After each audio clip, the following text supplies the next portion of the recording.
అందరికీ నమస్కారం. ఎన్నికల దగ్గర పడే కొంది జగన్మోహన్ రెడ్డిలో భయం అయితే రోజు రోజుకి పెరుగుతుంది.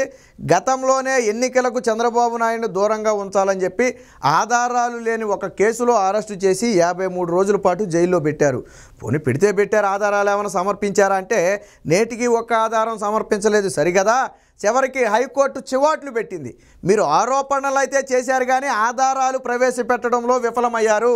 టీడీపీ ఖాతాలకు కానీ లేదా చంద్రబాబు గారి కుటుంబ సభ్యులకు కానీ రూపాయి చేరింది అని నిరూపించడంలో విఫలమయ్యారని చెప్పి నోటి నిండా గట్టిపెట్టింది సిఐడి అధికారులకి. అయినా కానీ సిఐడి అధికారులకు బుద్ధి మాత్రం రాలేదు. ఇప్పుడు నారా లోకేష్ అరెస్ట్ చేయడానికి ఒక భారీ కుట్ర బన్నారు. దీని వెనక ప్రధాన హస్తం జగన్మోహన్ రెడ్డి అయి ఉండొచ్చు. ఎందుకంటే జగన్మోహన్ రెడ్డికి తెలియకుండా చంద్రబాబు, లోకేష్ లేదా పవన్ కళ్యాణ్ లాంటి వ్యక్తుల్ని అరెస్ట్ చేస్తారనుకోవడం భ్రమే. ఏదో మొన్న అన్నారు చూడండి, నేను ఫారెన్ వెళ్తే చంద్రబాబు నాయుడు ఎత్తేశారు అంటే జగన్మోహన్ రెడ్డికి తెలియకుండా చంద్రబాబు నాయుడు అరెస్ట్ చేశారా? చెప్తే నమ్మేటట్టు ఉండాలి. అబద్ధం చెప్పినా నమ్మేటట్టు ఉండాలి కానీ మొహం మీద ఊసేటట్టు ఉండకూడదు. ఇప్పుడు నారా లోకేష్ని అరెస్ట్ చేయడానికి కుట్ర పన్నారు. ఆల్రెడీ సిఐడి గతంలోనే 2 రోజుల పాటు నారా లోకేష్ని విచారించి ఏం రాబట్టారు? ఇన్నర్ రింగ్ రోడ్లో కోర్టుకు వెళ్ళి మరీ నారా లోకేష్కి నోటీసులు ఇచ్చి చంద్రబాబు గారు జైల్లో ఉన్న సమయంలో 2 రోజులు విచారించారు. ఇంకేంటి, నారా లోకేష్ అరెస్ట్ అయిపోయిందన్నారు. ఏం చేశారు? చివరికి వీళ్ళే కోర్టుకు వెళ్ళి మేము నారా లోకేష్ని అరెస్ట్ చేయబోము, కేవలం ఎంక్వైరీ కోసం మాత్రమే మేము నోటీసులు ఇచ్చామని చెప్పి ఇదే సిఐడి చెప్పింది. అప్పుడు ఏమడిగారు అనుకున్నారు నారా లోకేష్ని? మీరు ఎక్కడ చదువుకున్నారు, ఎప్పుడు చదువుకున్నారు, హెరిటేజ్ ఎప్పుడు పెట్టారు, అందులో ఎంతమంది పనిచేస్తున్నారు, గేదె ఎన్ని లీటర్లు పాలు ఇస్తుంది, ఈ పాల నుంచి ఎంత వెన్న వస్తుంది, ఎంత పెరుగు వస్తుంది, ఈ ప్రశ్నలు అడిగారు. పెట్టిందేమో ఇన్నర్ రింగ్ రోడ్ కేసు. అడిగితే దానికి సంబంధించిన వివరాలు అడగాల. మంత్రిగా ఉన్నప్పుడు ఆయన తీసుకున్న నిర్ణయాలకు సంబంధించి ఏదైనా ప్రశ్నలు వేయాలా. అంతేగాని మీరు ఎప్పుడు చదువుకున్నారు, ఎక్కడ చదువుకున్నారు, హెరిటేజ్లో ఎంతమంది పనిచేస్తున్నారు, వీళ్ళకెందుకు, ఆయన ఎక్కడ చదువుకుంటే వీళ్ళకెందుకు, అన్నీ సంబంధం లేని విషయం కదా. అవి అడగాలంటే పోనీ ఈయన పిలవాలా? ఎవరినైనా టీడీపీ కార్యకర్తలు ఒకరిని పిలిస్తే ఆ డీటెయిల్స్ మొత్తం చెప్తాడు కదా. బహిరంగ సత్యం నెట్లో కొడుతూ వచ్చేస్తాయి. దానికి ఎందుకు నారా లోకేష్ని పిలవటం? అయిపోయింది. ఇప్పుడు నారా లోకేష్ని అరెస్ట్ చేయడం మరీ విచిత్రంగా ఉంది. అరెస్ట్ చేయడానికి నోటీసులు ఇచ్చారు, వాట్సాప్లో నోటీసులు ఇచ్చారు.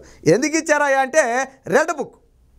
ఏంటి రెడ్ బుక్ అంటే మనకు తెలుసు, నారా లోకేష్ పాదయాత్ర సమయంలో ఒక రెడ్ బుక్ అయితే మెయింటైన్ చేయడం జరిగింది. ఏంటంటే ఎవరైతే నిబంధనలను అతిక్రమించి వైసీపీ నేతల ఆదేశాలకు అనుగుణంగా టీడీపీ నేతలను, కార్యకర్తలను ఇబ్బంది పెట్టారో వారి పేర్లను ఆ రెడ్ బుక్లో రాయడం జరిగింది. అదే విషయాన్ని నారా లోకేష్ చాలా స్పష్టంగా చెప్పాడు. ఎవరైతే నిబంధనలకు విరుద్ధంగా కావాలని ఇబ్బంది పెట్టారో వారి పేర్లు అందులో రాసామని చెప్పారు. అంటే ఇప్పుడు ఉలిక్కి పడితే ఎవరు ఉలిక్కి పడాలా? నిబంధనలకు విరుద్ధంగా వ్యవహరించిన వాళ్ళు ఉలిక్కి పడాలా, అంతే కదా. నారా లోకేష్ ఏమన్నా అందరి పేర్లు రాశానని చెప్పాడా? చెప్పలేదు కదా. మరి ఇప్పుడు సిఐడి అధికారులు ఉలిక్కిపడి భుజాలు తడుముకుంటున్నారు. గుమ్మడికాయల దొంగ ఎవర్రా అంటే భుజాలు తడుముకోవటం, వీళ్ళకెందుకు భుజాలు తడుముకోవటం? నారా లోకేష్ మీ పేరు రాశారని చెప్పాడా? ఎవరి పేరన్నా చెప్పలేదే. ఒకళ్ళ పేరు కూడా అందులో మెన్షన్ చేయలేదే. ఫలానా అధికారుల పేర్లు ఉన్నాయని ఏం చెప్పలేదే. మరి ఎందుకు, మీకెందుకు? వీళ్ళు ఏమన్నారంటే నారా లోకేష్ రెడ్ బుక్ పేరుతో అధికారులను భయపెడుతున్నాడు, బెదిరిస్తున్నాడు, కాబట్టి ఆయన్ని అరెస్ట్ చేయడానికి అవకాశం కావాలని చెప్పి కోర్టులో పిటిషన్ వేయటమే కాకుండా నారా లోకేష్కి నోటీసులు కూడా వాట్సాప్లో అయితే పంపడం జరిగింది. సరే, దీన్ని లీగల్గా ఎదుర్కొంటారు. ఇక్కడ మనం మాట్లాడుకోవాల్సింది ఒకటి ఉంది. నిబంధనలకు విరుద్ధంగా వ్యవహరించిన వారి మీద చర్యలు తీసుకోవాలా వద్దా? రెడ్ బుక్ సంగతి కాసేపు పక్కన పెడదాం. ఇప్పుడు పక్క రాష్ట్రం తెలంగాణ ఉందండి.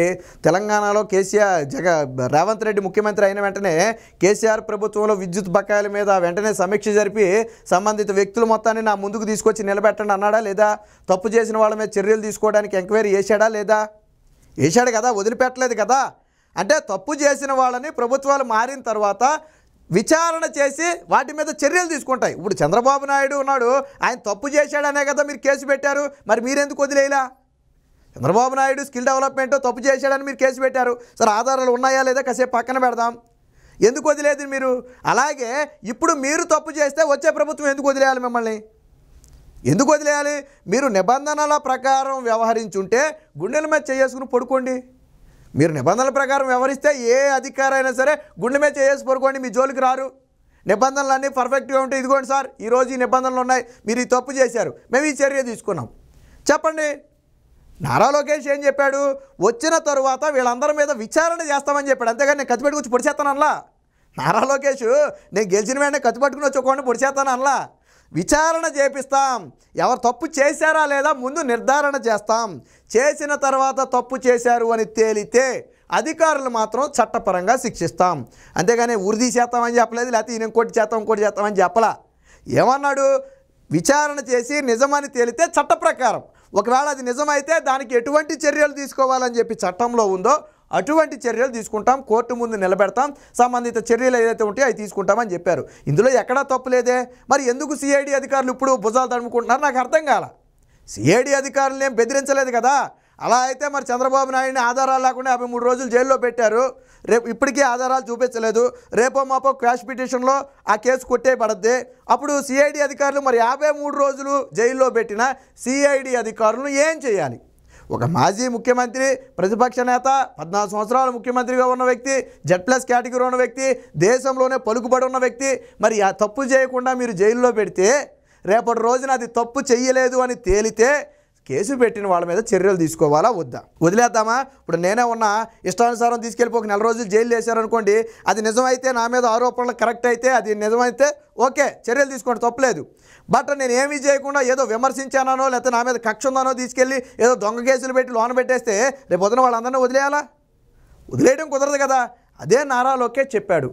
ఇప్పుడు గతంలో అచ్చెన్నాయుడిని అరెస్ట్ చేశారు, కొల్లు రవీంద్రని అరెస్ట్ చేశారు, దూలిపాల నరేంద్రని అరెస్ట్ చేశారు, చింతమనేని ప్రభాకర్ని అరెస్ట్ చేశారు.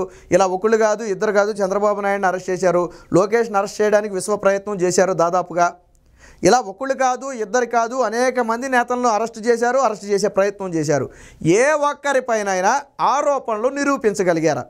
ఈ సిఐడి పనోడుతానో నేను చెప్తా చూడండి. రామోజీరావు గారి కేసు విషయంలో, మొన్న మార్గదర్శి కేసు విషయంలో కోర్టు ఆదేశాలు ఉన్న తర్వాత కూడా లుకౌట్ నోటీసులు జారీ చేశారు. మార్గదర్శి ఎండీకి లుకౌట్ నోటీసులు జారీ చేస్తే కోర్టు ధిక్కరణ కేసు వేస్తే వీళ్ళు బహిరంగ క్షమాపణ చెప్పారు వెళ్ళి కోర్టుకి. సిఐడి అధికారులు చేతులు కొట్టుకుని తప్పు అయింది మాది తప్పే, మమ్మల్ని క్షమించండి అని చెప్పి బహిరంగ క్షమాపణ చెప్తే నోటితో చెప్పడం కాదు, మీరు అఫిడవిట్ రూపంలో ఆ క్షమాపణలు చెప్పండి అని చెప్పి కోర్టు ఆదేశించింది, హైకోర్టు. సో చివరికి కోర్టులోకి వెళ్ళి బోన్లో చేతులు కొట్టుకుని తప్పు అయిందని చెప్పింది మీరు సిఐడి అధికారులు. ఇందు చెప్పిన సిఐడి అధికారులు గతంలో న్యాయమూర్తుల మీద, న్యాయ వ్యవస్థ మీద వైసీపీ సైకోలు ఎవరైతే ఈ పేటీఎం బ్యాచ్ ఉన్నారో సోషల్ మీడియాలో ఇష్టం వచ్చిన రాతలు రాశారు. అసలు మనం నోటితో చెప్పలేము ఆ రాతల్ని. అలాంటి రాతలు రాసిన కేసుని హైకోర్టు సిఐడికి ఇస్తే వాళ్ళు మాకు దొరకట్లేదని చేతులు ఎత్తేశారు. వాళ్ళు దొరకట్లేదని చేతులు ఎత్తేశారు. ఎత్తేస్తూ మీ పని ఎలాగ ఉందా మాకు అర్థమైంది, మీరు ఎందుకు వీళ్ళ మీద చర్యలు తీసుకోవట్లేదో, వాళ్ళు అధికార పార్టీ కాబట్టి అని చెప్పి అప్పుడు మీ కథ ఏంటో తెలుస్తామని చెప్పి సిబిఐకి ఇస్తే అప్పుడు ఒక్కొక్కరు మక్కలేరు కొట్టి బొక్కలో పెట్టారు.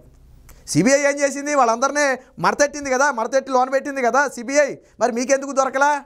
మరి రామోజీరావు, చంద్రబాబు నాయుడు ఎలా దొరికారు? అర్ధరాత్రులు టీడీపీ కార్యకర్తలు గోడ దూకెళ్ళిపోయి ఎలా అరెస్ట్ చేశారు? సిఐడి వ్యవహార తీరు అంతెందుకు, కోర్టులు డీజీపీని పిలిచి కోర్టులో నిలబెట్టిందా లేదా?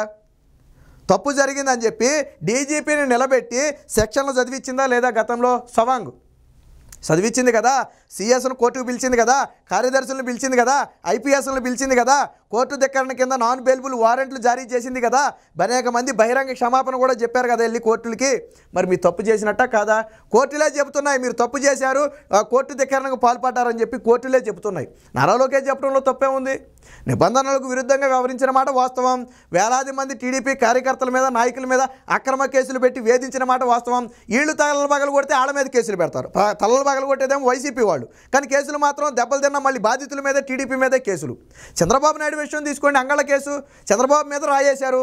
అంటే చంద్రబాబు నాయుడు మీద హత్యాయత్నం జరిగింది, రాయేసినోడిని పట్టుకోవాలా లేదా బాధితుడిగా ఉన్న చంద్రబాబును పట్టుకోవాలా? చంద్రబాబు నాయుడు మీద హత్యాయత్నం కేసు పెట్టారు. చంపడానికి రాయేసిందేమో వైసీపీ కార్యకర్త, నాయకుడు, కానీ కేసు మాత్రం చంద్రబాబు మీద పెట్టారు. ఇది ఎక్కడ న్యాయం? ఆయన పొడిచేసాడు వెళ్ళిపోయి, పక్కన ఉన్న గన్లాక్కుని పరిగెట్టుకుంటూ వెళ్ళిపోయాడు వాళ్ళ మీదకి ఏమైనా కొలుతానని. మరి హత్యాయత్నం కేసు ఎలా పెట్టారు? లేదా ఆయన దగ్గర ఏమైనా ఆయుధం తీసి పొడిచేస్తానన్నాడు చంద్రబాబు నాయుడు? Z+ కేటగిరీ ఉన్న వ్యక్తి మీద రాయేసిన వాడిని వదిలేసి నిన్నగాక మొన్న ఒక దివ్యాంగుడు జగన్మోహన్ రెడ్డి కాన్వాయ్ మీద రాయేశాడు. దీన్ని పోలీసులు గోప్యంగా ఉంచారు, ఈరోజు వెలుగులోకి వచ్చింది. మీరు దివ్యాంగుడిని పట్టుకుని చిత్రహింసలు పెట్టారు, చివరికి దాన్ని గోప్యంగా ఉంచి ఆయన వదిలేశారు. ఎందుకంటే రాయబడిందంటే సిగ్గు అని చెప్పి, కాన్వాయ్ మీద రాయేశాడంటే సిగ్గు అని చెప్పి దివ్యాంగుడిని వదిలేశారు, కొట్టి వదిలేశారు. మరి ఇప్పుడు జగన్మోహన్ రెడ్డి మీద కేసు పెట్టాలి కదా, జగన్మోహన్ రెడ్డి మీద కదా కేసు పెట్టాలి. మరి చంద్రబాబు నాయుడు మీద రాయిసినప్పుడు, దెబ్బతిన్న చంద్రబాబు మీద కేసు పెట్టినప్పుడు, ఇప్పుడు జగన్మోహన్ రెడ్డి కాన్వాయ్ మీద రాయిసితే జగన్మోహన్ రెడ్డి మీద కదా కేసు పెట్టాలి. మరి ఎందుకు దివ్యాంగుడిని హింస పెట్టారు? అంటే ఆయనకు ఒక న్యాయం, వీళ్ళకు ఒక న్యాయమా?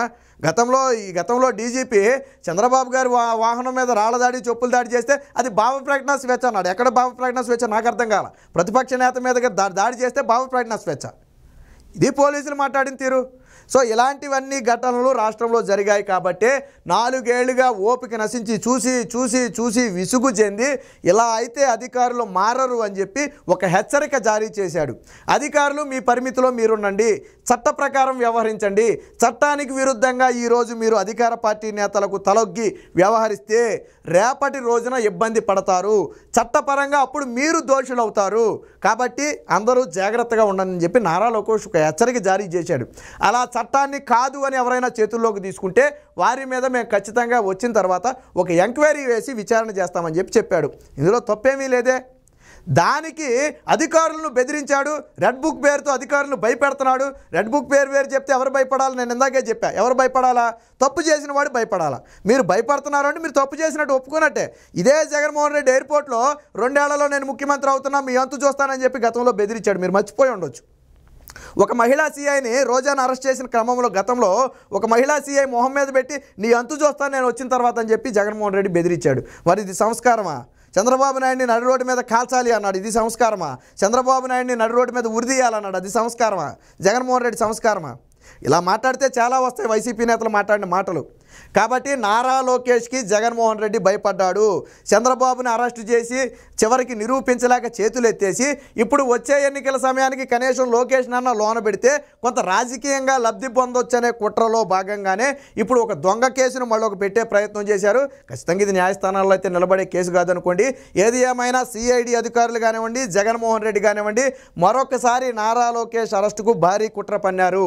అది కూడా ఎన్నికల ముందు. ఎందుకనంటే చంద్రబాబును అరెస్ట్ చేసినట్టుగా లోకేష్ను కూడా కొన్ని రోజులు లోన పెడితే జగన్మోహన్ రెడ్డికి ఏమో తన మానసిక ఆనందం కలుగుతుంది, సిఐడి అధికారులకేమో ప్రమోషన్లు లాంటివి లేదా ఇంకోటి ఏదైనా ఉంటే మెప్పులు లాంటివి వస్తాయని చెప్పి వీళ్ళ ఉద్దేశం.